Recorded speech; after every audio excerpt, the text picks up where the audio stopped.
Hi everyone, welcome to Unprocessed Math. In this lecture, I'm going to talk about integration by U-Substitution. So integration by U-Substitution is one of the most important integration techniques, and the goal when using U-Substitution is to replace your variable with a new variable u in the hope that the new integral that you're getting is going to be simpler than what you started with and hopefully much simpler. And the challenge of using U substitution is in deciding which part of your integrand should be taken as u. And you can use the following two key points in deciding what part should be taken as u.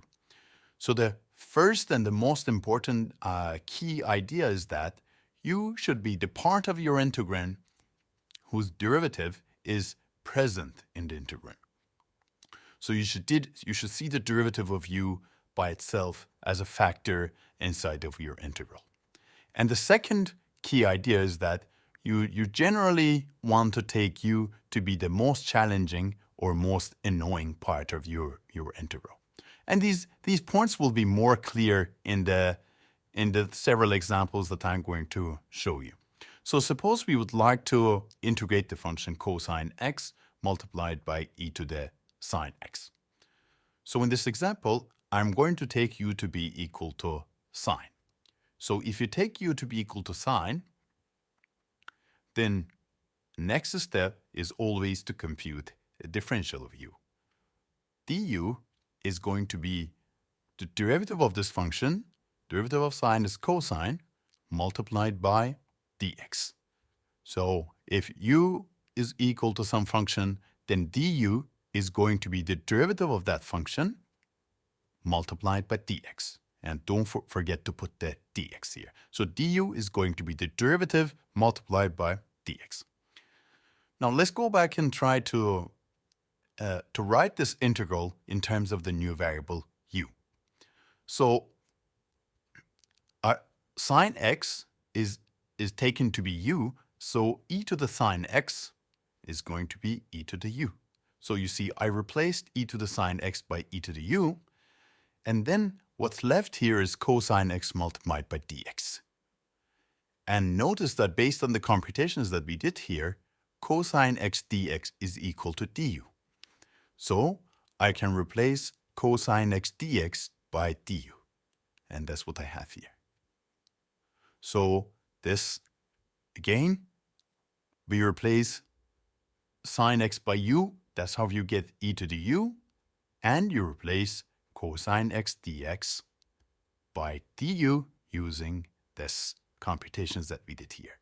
You see that after, now that everything is written in terms of the new variable u, we can integrate that. So you see that by doing this substitution, this kind of complex looking integral simplifies to something very simple, integral of e to the u. And we know that integral of exponential function is itself, so the integral is going to be e to the u plus some constant.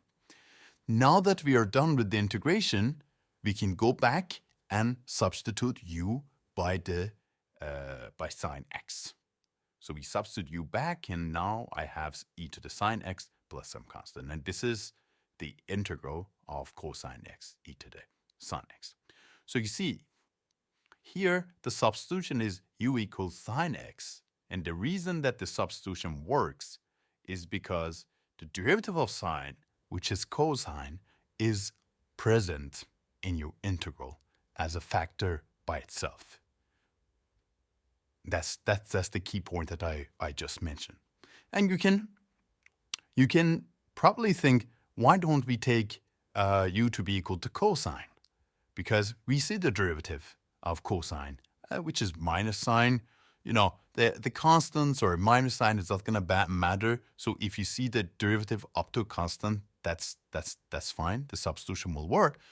But if you take u to be equal to cosine, the substitution method is not going to work. And the reason is that the derivative of cosine is minus sine. And you don't see sine or minus sine by itself. What you see here is e to the sine. And e to the sine is a completely different function compared to minus sine. So you don't see the derivative of cosine x as a factor here. So you cannot take u equals cosine. Let's see another example. So here, I'd like to integrate 1 over x, natural log of x to the power 100. Now, we would like to choose a substitution function u. So u should be a function whose derivative is present in your integral. And it's usually the most challenging or the most annoying part of your integral. So you see, this natural log of x is the most challenging part. Do we see the derivative of natural log of x? The natural derivative of natural log of x is 1 over x. And I see that here by itself as a factor. So it means that, you know, if I take u to be equal to natural log of x, the substitution method is going to work. So let's take u to be equal to natural log of x. Then du is going to be the derivative of this function, which is 1 over x multiplied by dx. So du becomes 1 over x dx. Now we have all the computation needed to write this integral in terms of the new variable u. Natural log of x is replaced by u, so natural log of x to the power 100 is replaced by u to the power 100. And what's left here is 1 over x times dx. And using this computation that we did here, 1 over x dx can be replaced by du. And that's what I do. So I replace 1 over x dx by du, and this integral simplifies to this integral in terms of u. So you see the old variable is gone, x is gone, everything is in terms of u, and I have a fairly simple integral. So you can use the power rule, and integral of u to the power 100 is going to be u to the power 100 plus 1 divided by 100 plus 1. That's what you get, plus some constant. Now that you're done with integration, you substitute your variable back. Now u is natural log of x, so I substitute u by natural log of x, and I get the final answer, and this function is the integral of 1 over x natural log of x to the power 100. And again, you see the two key points that I mentioned. U is a function whose derivative is present in the integral, and u is the most challenging part. Let's see another example. So we'd like to integrate 2x square root of x squared plus 5. I'm looking for a function whose derivative is present in the integral. And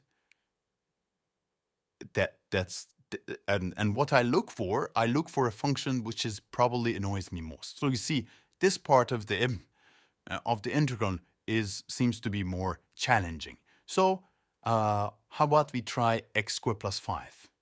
Do we see the derivative of x squared plus 5? The derivative of x squared plus 5 is 2x. I see that here by itself. So that means that the substitution u equals x squared plus 5 is a good substitution, and it's going to work. So if you take u to be equal to x squared plus 5, then du will be the derivative of x squared plus 5, which is 2x, multiplied by dx. Now that I have done all these computations, I can go back and try to write this integral in terms of the new variable u. So if you substitute x squared plus 5 by u, square root of x squared plus 5 will be equal to square root of u. And then 2x dx is equal to du. So I can replace it by du. So you see, this integral simplifies to this fairly simple integral. So by doing this substitution, I can clean up this integral, write it in terms of the new variable and a simpler integral. So, and whenever you're dealing with radicals, it's always a good idea to write it as a fractional power. So square root of u is u to the power 1/2, and now I can use the power rule. So if you want to integrate u to the power 1/2, the integral is going to be u to the power 1/2 plus 1. And 1/2 plus 1 is 3/2. So the integral is going to be u to the power 3/2 divided by 3/2. But instead of dividing by 3/2, you can simply multiply by 2/3, and this becomes your integral. Now that I am done with integration, I go back and substitute u by x squared plus 5. And if you substitute u by x squared plus 5, you get the final answer. So the integral becomes 2/3 x squared plus 5 to the power 3/2 plus some constant. Let's see another example. So here, we'd like to integrate the function x squared sine x cubed plus 1. Again, I'm looking for a good substitution. U should be a function whose derivative is present in your integral. So you see, if you take x cubed plus 1 to be your variable, derivative of x cubed plus 1 is 3x squared.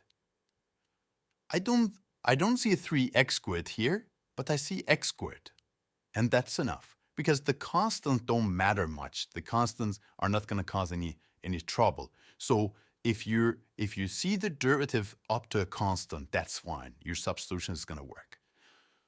So let's take u to be equal to x cubed plus 1.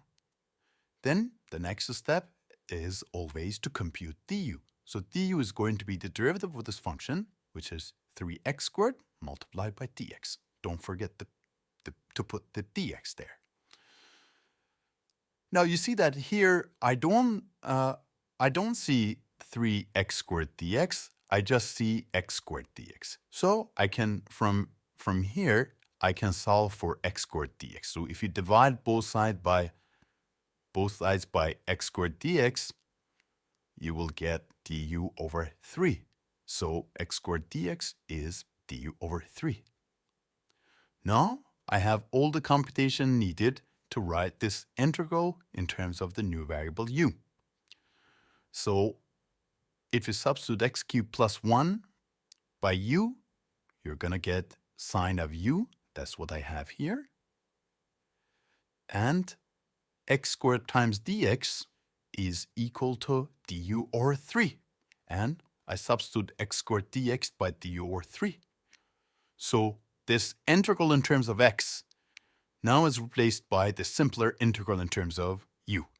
So you can factor out 1/2 and bring it outside of the integral sign. So this just simply becomes 1/3 times integral of sine u du. And you see how simple this integral becomes after we do the right substitution.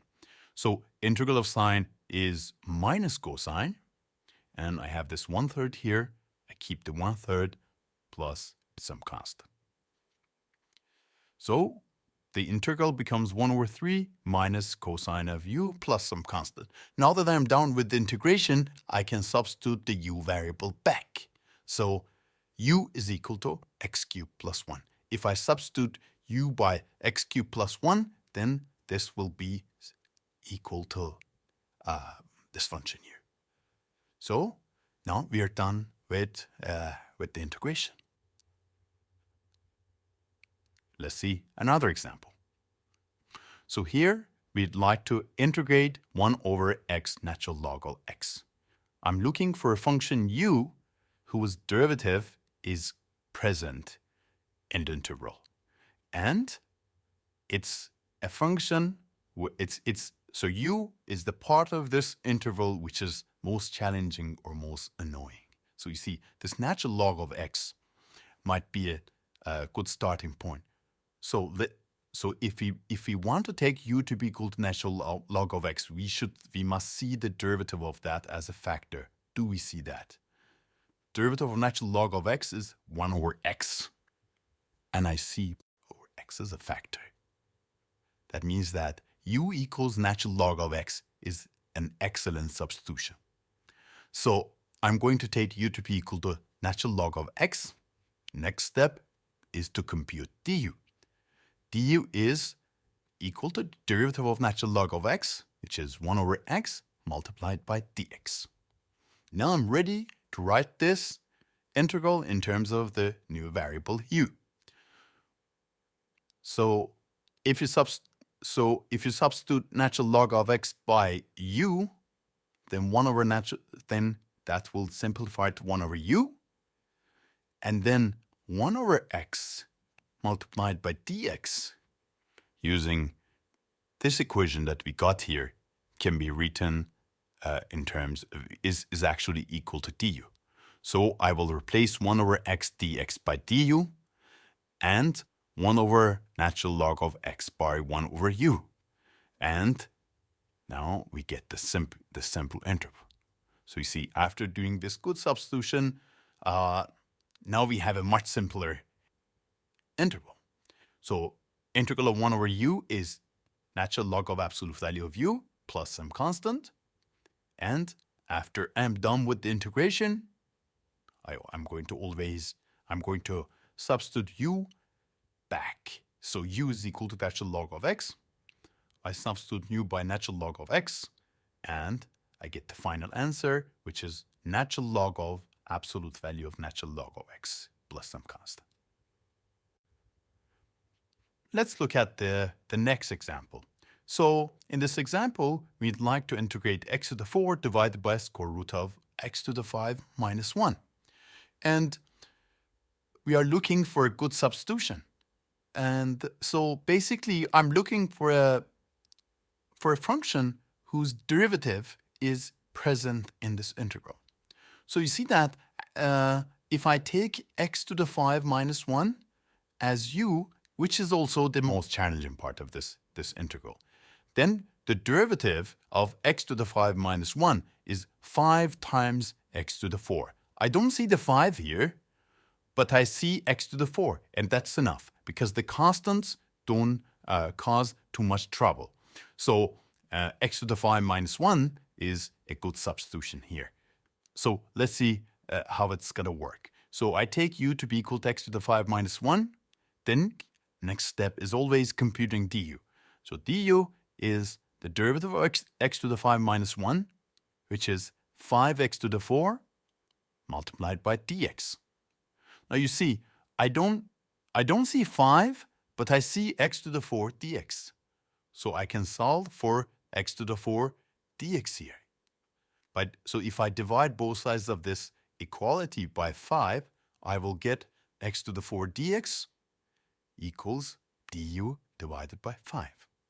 And now I have all the computations needed to write this integral in terms of the new variable u. So I have, so you replace x to the 4 multiplied by dx by du over 5. And that's what I have done here. And the rest is 1 over square root of x to the 5 minus 1, and x to the 5 minus 1 is u. So that's going to be 1 over square root of u. So this is replaced by 1 over square root of u, and then dx x to the 4 is replaced by du over 5. You can bring out 1 over 5, factor out 1 over 5, bring it outside of the integral sign. So it's 1 over 5, square root of, it's 1 over 5 times the integral of 1 over square root of u. Every time that you deal with radicals, it's a good idea to write it as a fractional power. So it's 1 over, I write square root of u as u to the power 1/2. And then 1 over u to the power 1/2 can be written as u to the power negative 1/2. Now we do all of that because now we can apply the power rule to evaluate this integral. So an antiderivative for u to the power minus 1/2 using the power rule is going to be u to the power minus 1/2 plus 1. And minus 1/2 plus 1 is 1/2. So the antiderivative of this function becomes u to the 1/2 divided by 1/2. Now you just simplify this. Instead of dividing by 1/2, you can just multiply by 2. So you get 2 over 5 u to the power 1/2 plus some constant. Now that you're done with your integration, you substitute u by x to the 5 minus 1. If you do that, then you get the final answer. Let's look at this last example. So in this example, we want to integrate the function sine multiplied by square root of cosine. Again, we are looking for a function whose derivative is present in the integral. So you see that u equals cosine is a good substitution. Why? First, if you take u to be equal to cosine, derivative of cosine is minus sine. I don't see the minus sign, but I see sine, and that's the important part. So I see the derivative here. And my substitution involves the most challenging part of this integral. So let's take u to be equal to cosine. Then du becomes the derivative of cosine is minus sine multiplied by dx. And now you can solve for sine x dx. So sine x dx is going to be minus du. You just multiply both sides by a minus sign. Now I have all the computations needed to write this interval in terms of the new variable u. So I have taken cosine to be equal to u. So square root of cosine is going to be square root of u, and sine x dx can be replaced by minus du. And that's what I have done here. You can factor out the minus sign, put it outside. So this just becomes integral of square root of u. And you can write square root of u as u to the power 1/2, like the previous example. Now you use the power rule. So the integral is going to be u to the power 1/2 plus 1. So 1/2 plus 1 is 3 over 2. And you divide by 3 over 2, same number, plus some constant. So this becomes the antiderivative in terms of u. Now instead of dividing by 3 over 2, you can just multiply it by 2 over 3. And this becomes your final integral. Now that I am done integrating this function, I substitute the u variable back. Now I substitute u by cosine. And this is, so you substitute u by cosine, and your final answer becomes minus 2 over 3 cosine to the power of 3 over 2 plus some constant. And again, notice that you cannot take the u to be equal to sine, because you don't see the derivative of sine. Derivative of sine is cosine.